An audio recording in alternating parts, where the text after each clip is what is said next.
The test we're going to perform today is total hardness. We're going to use a kit from Taylor Technologies to run this test. As you can see in front of me, there is a buffer solution, there is an indicating powder, and then there's a drop-wise titrant reagent. The nice thing about this test kit from Taylor is it comes with color coordinated items that you need for this test, as well as a test instruction.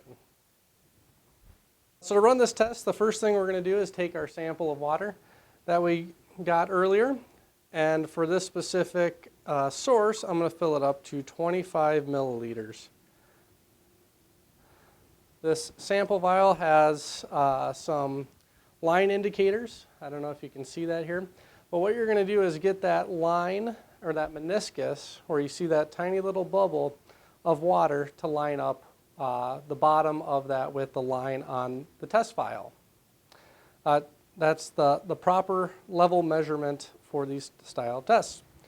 So with that being said, the first thing in the directions is to add 5 drops of hardness buffer. So I'm going to turn this upside down. 1, 2, 3, 4, and 5. Put the cap back on. I'm going to just swirl this mixture carefully as not to spill any. The next thing we're going to take is our hardness indicating powder, and we're going to put 1 dipper amount. So from perspective, there's this little scoop that comes with it. We're going to fill that level to the top and pour that into the vial. If this instantly turned blue, then we know that there's no hardness present in the water.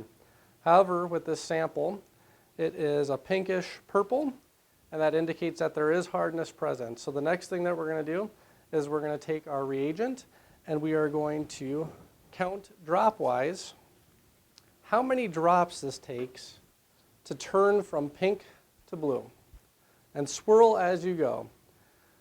1, 2, 3, 4, 5, 6, 7, 8, 9, 10. Approximately 10 drops turn this solution blue. Then we look down at our sheet based on our 25 milliliter sample, and we multiply that by 10. So based on that sample, we have 100 ppm of total hardness. After taking that sample, we are going to then write down our recorded reading. The one step that might be needed in terms of who you're talking to is taking that ppm and converting it to a common term called grains per gallon. And to do that, you take that 100 ppm reading and divide it by 17.1. Shown on the screen is that value. That concludes our testing for total hardness.